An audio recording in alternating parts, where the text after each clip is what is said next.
Okay, magandang araw sa lahat. Bumabalik na naman ako sa pag-share. Tapos na ang kabisi-bisihan ko. Si-share ko na itong balita na galing sa puting ahas ni Maharlika about kay Bunjing. Ayan. Itong si Bunjing, kasi mayroon din akong komento, talagang gigil ako kay Bunjing noon pa sa mga paghuhusgan niya kay Bantag at sa kay Congressman Tibis. So ngayon, according sa puting ahas ni Maharlika, nakaratay na si Bunjing. Ang nakakagalit, dahil magtatlong linggo na wala tayong maririnig sa mga mainstream media, walang balita. Talagang maganda ang pagkasungal-ngal sa mga bunganga ng mga mainstream media. Yan. Mga taong bayan, ito ba ang demokrasyang bansa na ganito sobrang tahimik? At beside, hindi naman nila pwedeng itago si Bunjing kung ano nang nangyayari. Dahil karapatan ng taong bayan na malalaman kung nasaan ang Secretary of DOJ natin. Dahil bayad ka ng taong bayan. Kaya dapat, isasabi mo sa publiko kung anong nangyayari sa iyo, Bunjing. Huwag mong isekreto yung kamatayan mo dyan. Sana nga. Lahat naman tayo mamamatay, pero yung nangyayari sa iyo, Bunjing, isa lang ang masasabi ko. Kinakarma ka na. Huwag ka na lang huminga para tuluyan ka na dyan. According sa kay General, yung nagbablog na sundalo, retired na sundalo, narinig ko sa kanya kanina, nakaka-life support na daw si Bunjing sa hospital. Meaning to say, nasa ICU. So, baka napuno na ng mga aparatos yung katawan niya, kasi kung walang aparatos, baka matigok na. Yun ang naririnig ko kanina kay General sa vlog niya. At ito, mga mainstream media natin, ang galing-galing ng pagkasungal-ngal. Talagang takip na takip ang mga bunganga. Natatandaan ko noong panahon ni PRRD, kahit man lang magpapahinga si PRRD ng isang araw, uuwi sa Davao, ang mga mainstream media para ng, lalo na yung Rappler, para ng kinakati yung kipay nila kung wala silang maibalita. Talagang gusto nila mayroon silang maibabalita. Halos lahat negatibo kay PRRD. Pero ngayon, secret martial ang Pilipinas. Lahat nakatakip ang mga bunganga. Magkano kaya ang mga takip sa bunganga nila? Nakakagalit. Bayad ng taxpayer. Si DOJ Remulla. Lumalamon ng pera ng taong bayan, pero ganito ang ginagawa sa atin. Para tayong bina-blindfolded sa mga nangyayari. Kaya karma na sa iyo yan. Sana tuluyan ka na dyan. Matigok ka na. Yun lang yung masasabi ko. Gigil ako sa iyo. Natin to. Alam niyo ba ang mga eksena sa banga? Angela Bolivar, how are you? Talaga may ikaw lang ang nagkatangi, bukod tangi ang atak-atak. Ayan. Edgar Dapan and Mary Chris. Okay.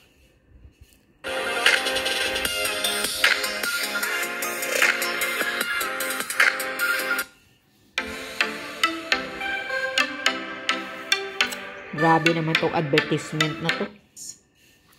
Okay.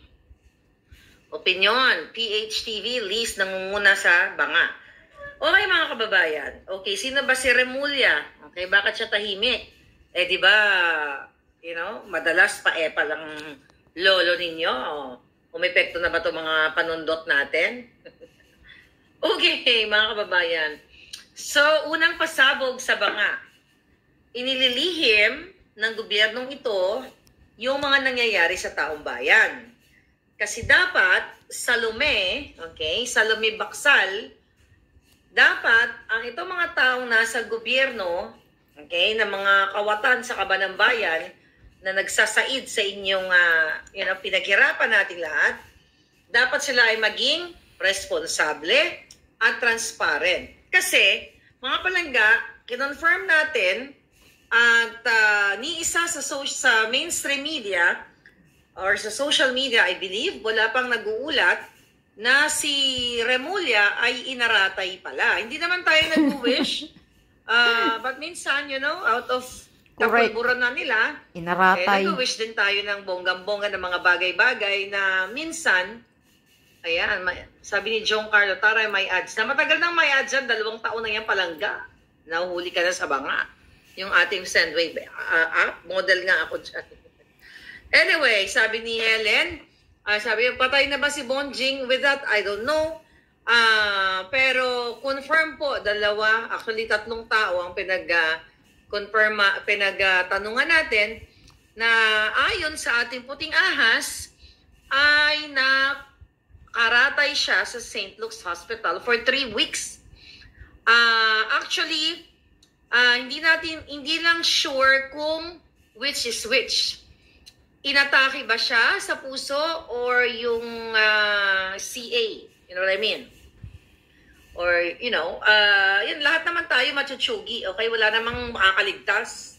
Diba? Lahat naman tayo babawian ng hininga. Okay? Basta make sure na bago ka bawian ng hininga, magbango yung hininga mo. Diba? Dapat hindi makyoho, hindi amoy shotok. Kasi pag binawian ka ng hininga, dapat fresh ka, naka-fresh breath ka. Hindi ka tulad ni Lisa Smugs, ni Bonjing, o whatsoever. So, darating tayo dyan.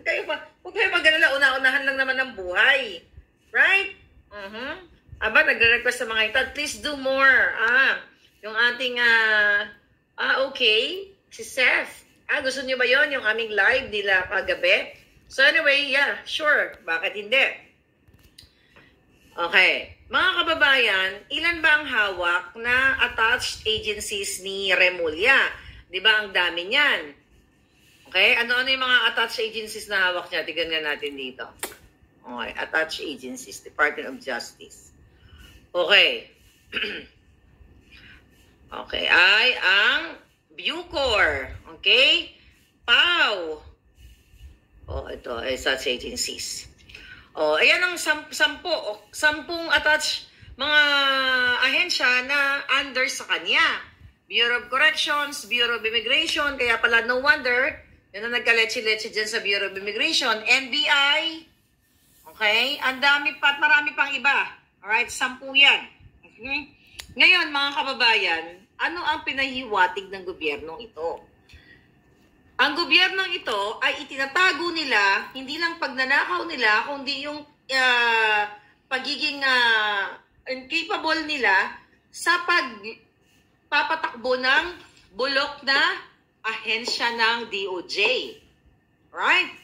So gusto ko lang sabihin sa inyo, bakit ni isang mainstream media, takot na naman kayo, dahil gugurgurin na naman kayong ganyan. Ni isa sa inyo, walang nag-uulat sa bayan. Hindi niyo sinasabi kung buhay pa ba sila o mga nategi na o naka-life support ba sila, di ba? Kasi in the past, nagkaroon ng bypass operation, di ba? Nagkaroon sila problem din, heart problem din. Yeah, walang balita sa mainstream media. Actually, bago ako nag-ulat sa inyo, bago humarap sa bayan, bago ako humarap sa inyo, ay nag-research ako kung baka naman naulat na. Pero confirm po na siya ay inaaratay na. So ano ito, karma? Ito ba ay singil na ng langit? Singil na ba demonyo sila ng kanilang kahayupan kay dito sa Bucor, kay General Bantag, kay Teves, yung mga issue na yan, di ba? Si Remulla ang gasakar-sakar gidira. Epal-epal din siya dyan, di ba? So, sabi ni Alberto Buyok, okay? Sabi ni Alberto, my love. Correct ka dyan, madam, lahat ng tao mamamatay, dapat talaga mabangong hininga. Yes, dapat manatsugi tayo mabangong hininga nyo. Kaya kahit may sakit kayo, mag-gargle kayo. Okay, may tip ako sa inyo, para light lang. Alam niyo ba kung ano ang pinakamurang pangmumug para maging fresh ang inyong breath? Parang angel's breath. Okay? Ay hydrogen peroxide. Mura lang yan, $1 lang yan sa mga, I don't know, sa Pilipinas, magkano? 40 pesos lang yata. But yung hydrogen peroxide, lalagyan mo ng water. Bala ka na, kanya-kanyang tansya kung anong kaya mo i-tolerate. So, yan yung aking gargle. Murang-mura lang yan. Okay? $1 lang yan sa mga, $1-2 lang sa mga store. Or gusto mong haluan ng water or puro kung kaya mo. So, yan. Para pag nag-gargle ka dyan, hindi ka amoy potok.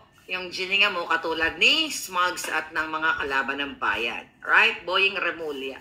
Alright? Ngayon, mga palangga, di ba may nakuha kayo? Yeah, hindi ko na kailangan ng mga mamahaling mga gargle eclabouche. Yung iba kahit gargle na mamahalin, lumalabas pa rin yung makyoho. Ano ba yun? Ba't napunta tayo doon?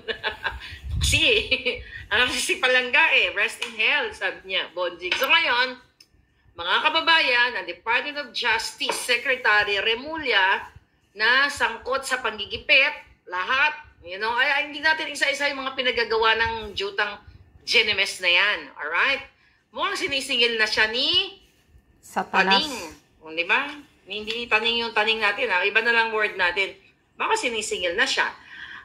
Sabi ko nga, hindi naman tayo nag-wish ng masamang may mangyari sa ating kapwa kasi lahat naman tayo may mga nangyayari. Lahat naman ng tao pwedeng magkasakit o pwedeng mamatay dahil masyonda na. Ang nagiging problema kasi dito, kaya tayo ganitong yung emotion natin na sometimes gusto na lang natin silang bug. Dito may hawak-hawak kong stick. Tusukin pa naman kay Pai ni Lisa. Tusukin ka naman yung kay Pai Labong Lisa. Di ba? Para susunod na yung kay Pai niya. But anyway, so, isinisikreto sa taong bayan, sa inyo. Karapatan ninyong malaman, mga palangga, kung buhay pa ba sila o hindi. Kasi pinapasweldo sila ng taong bayan. May hinahawakan silang posisyon. Di ba? Nandiyan yung panatilihin ang peace and order sa bayan. Ang dami, pero lahat naman yung mga ka-eklabusyan lang naman yan, etchos lang. Na kunyari ay sila ay may mandato na ganito, ganere. Pero ang totoo, sa gobyerno ni Kuting, puro kasinungalingan, puro kabalbalan. Sige nga, I challenge you mainstream media. YouTube Premium is ad-free YouTube and the YouTube Music app all together. One subscription. I challenge you mainstream media. Bakit walang ni isa sa inyong umuulat na si Bonjing, si Boying Remulla ay nakaratay sa St. Luke's? Okay? Hindi lang ma-confirm ng source natin kung dalawa ba sabay. Inaratay siya ng CA or pero itong close encounter niya yung ayan. So, nasaan si Remulla? Buhay pa ba siya? So, doon sa isang source natin, confirm na 100% kasi BFF niya si Remulla. O, kala mo Remulla, yung BFF mo. Katabi mo sa bed. Chinuchorva ka sa akin. Di ba? Inaano ka, yung puting aso, sabi ko sa inyo yung puting ahas ko, minsan katabi nyo sa pagtulog.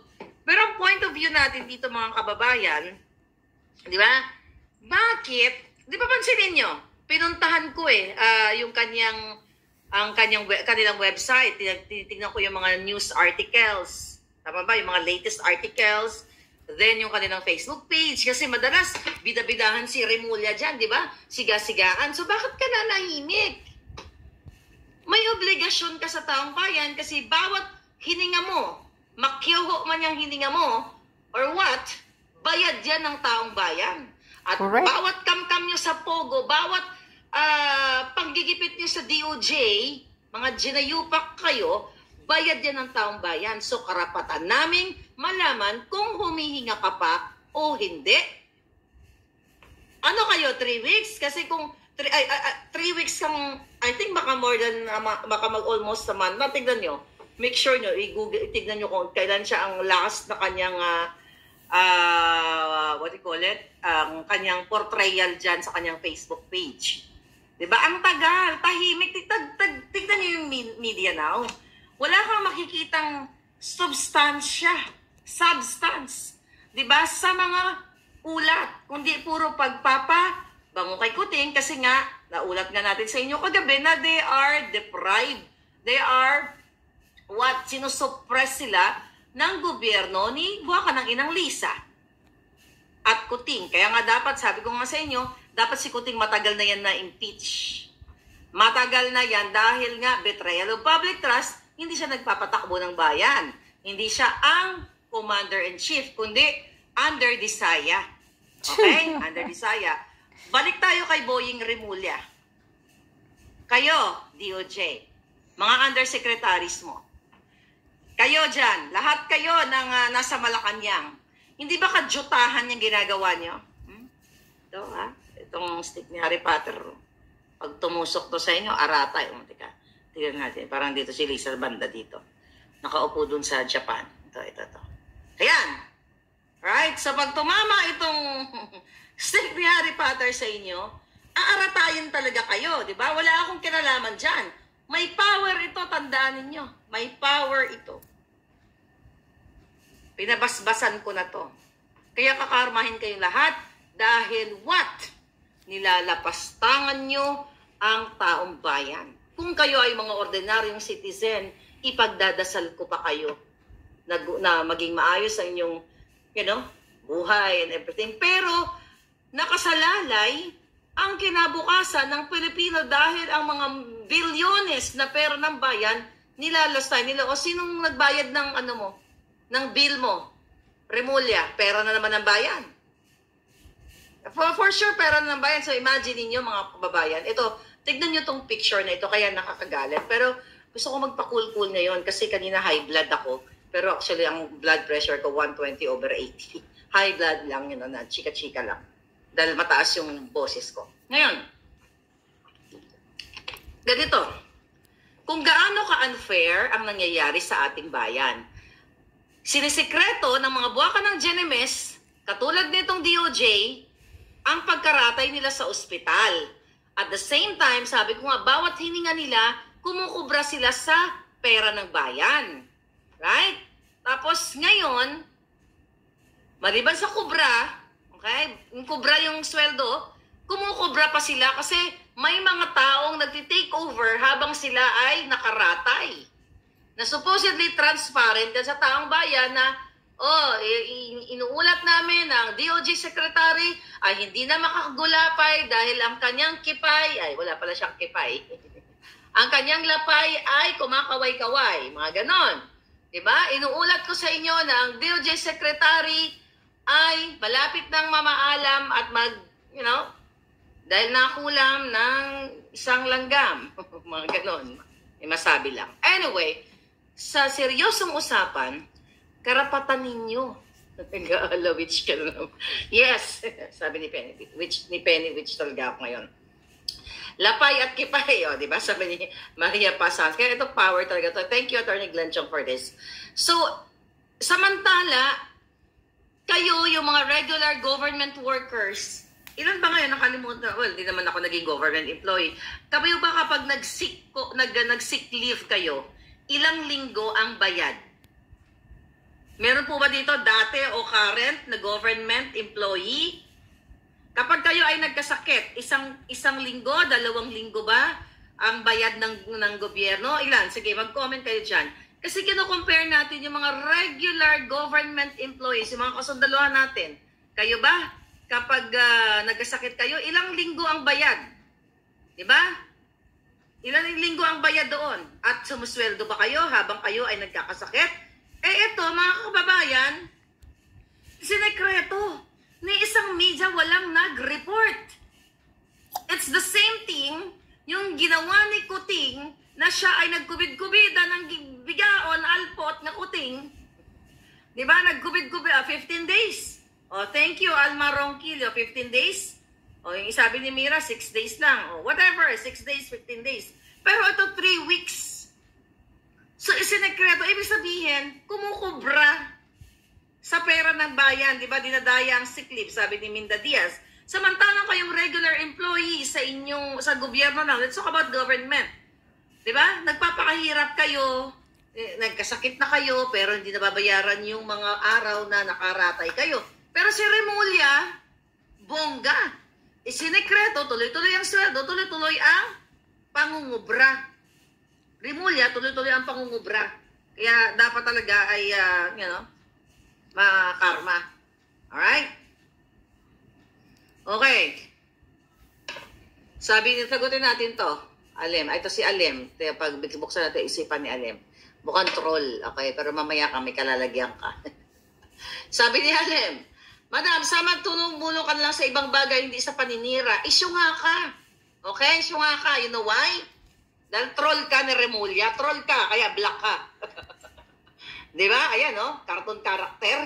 Ay, nakarat na pag-usapan namin nila SAS, di ba? Kagabi, na itong mga hinayupak na to, sila Tambalusdos, talagang nag-hire sila ng libo-libo mga trolls para atakin ang aming mga page para mag-report sila. Kaya tignan nyo yung engagement. Hindi kayo makashare, di ba? Kaya yung mga troll dito, walang puwang. Kung tao ka at magko-comment ka lang ng bongga-bongga, may following ka, you are free to comment. But I will answer your question. Okay? Sana, Maharlika, tumulong ka na lang sa ibang bagay. Okay? Ano ba yung ginagawa ko? Itinataya ko yung buhay ko, nabanggain itong mga salot sa bayan, mga inayupak na to, para buksan ang inyong kaisipan ng walang kapalit na kahit anuman. Diba?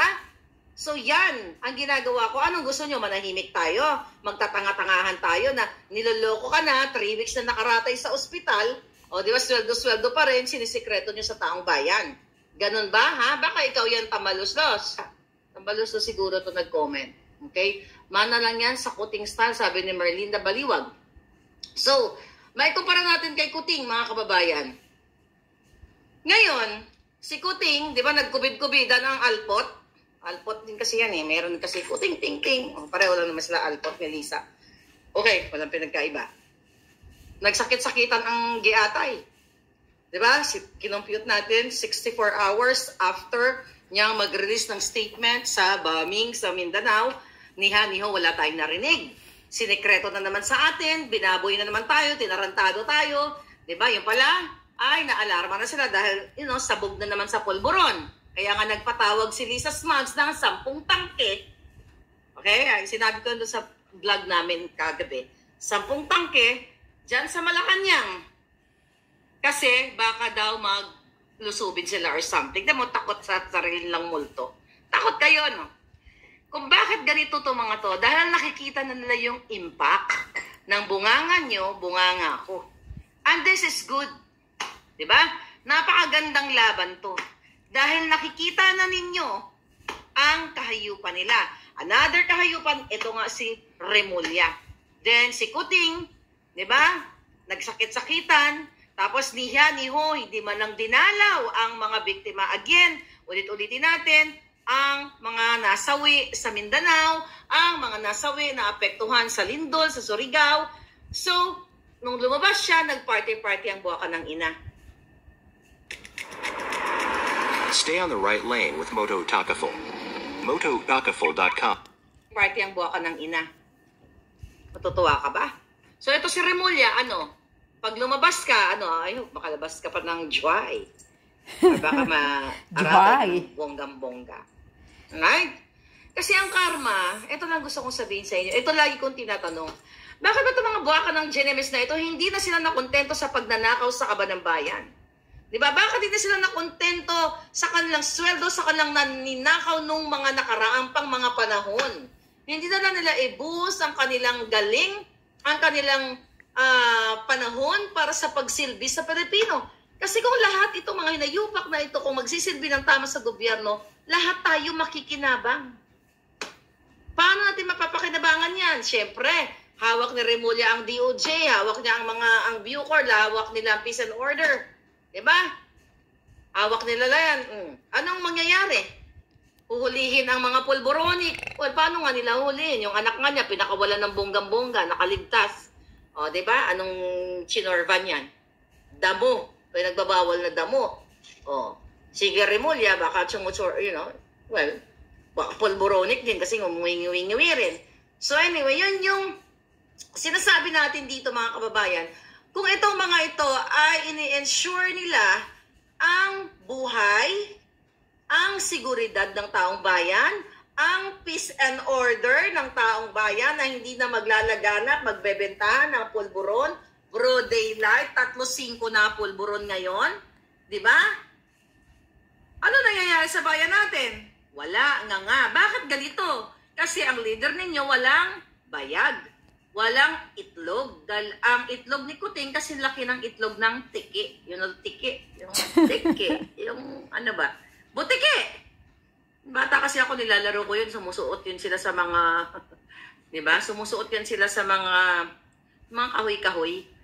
Diba? Sana matuluyan na si Bonjing. Sabi ni Julie, si kamatayan lang palang makakapagsabi niyan. At itong stick ko.